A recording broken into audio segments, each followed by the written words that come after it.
Papua itu tutupan hutannya 30 juta hektar hutan. 80% adalah hutan tropis. Saya hafal karena saya orang hutan.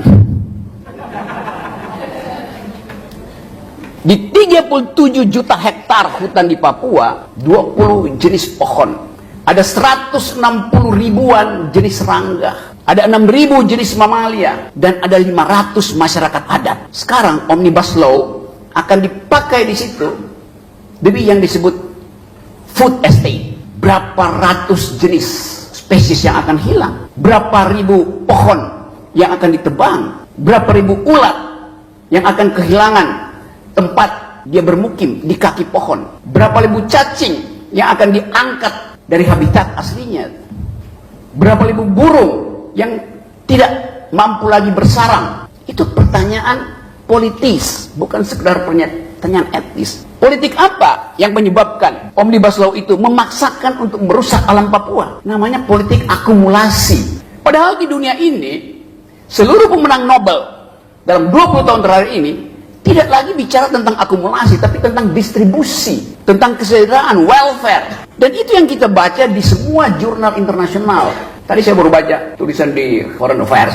Saya beli di airport, selama penerbangan saya baca satu upaya untuk mengembalikan ingatan bahwa ilmu yang disebut public policy sebetulnya diawali dengan keinginan untuk menginjeksi anggaran agar supaya ada growth. Jadi pertumbuhan itu fungsi dari anggaran. Kalau kita nggak punya anggaran, kita nggak bisa bertumbuh secara ekonomi itu. Itu dalil kuno yang sebetulnya dipakai oleh para ekonom pada waktu itu untuk membackup kepentingan dari yang sekarang kita sebut sebagai oligarki, yang dulu di dalam pertarungan gagasan antara Cambridge School dan Chicago School menimbulkan diskusi yang dahsyat tentang fungsi pemerintah. Apakah fungsi pemerintah itu adalah injeksikan anggaran supaya terjadi distribusi, atau jangan lakukan sesuatu terhadap pasar supaya pasar itu tumbuh dengan sendirinya?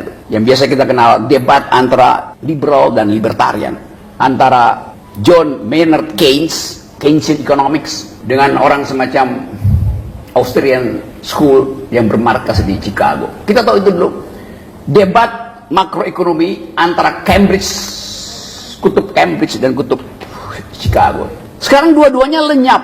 Karena tadi problem environment. Gak ada gunanya berdebat kalau setiap kali habis berdebat ada pohon yang dipangkas untuk kepentingan infrastruktur. Saya mau mengingatkan ini karena seluruh dunia sedang menyoroti soal ini, bahwa pemimpin ke depan kita minta supaya bisa melindungi warga negara dan warga hutan. Kita nggak bisa tunggu misalnya pemerintah keluarin statement bahwa oke, kita menunda carbon trading atau zero emission itu sampai 2060. Nggak bisa. Walaupun itu negosiasi politik. Dan sekarang negonya gagal karena ada perang di Ukraina. Maka semua negara menghentikan investasi di bidang green economy. Karena semuanya siap-siap untuk perang. Jadi bagian ini yang hendak kita soroti. Supaya kalau kita kampanye nanti, siapapun yang mau jadi presiden, do they speak environmental ethics? Do they speak green economy? Kita nggak lihat ada perdebatan intelektual di antara capres-capres itu. Yang kita lihat adalah main TikTok.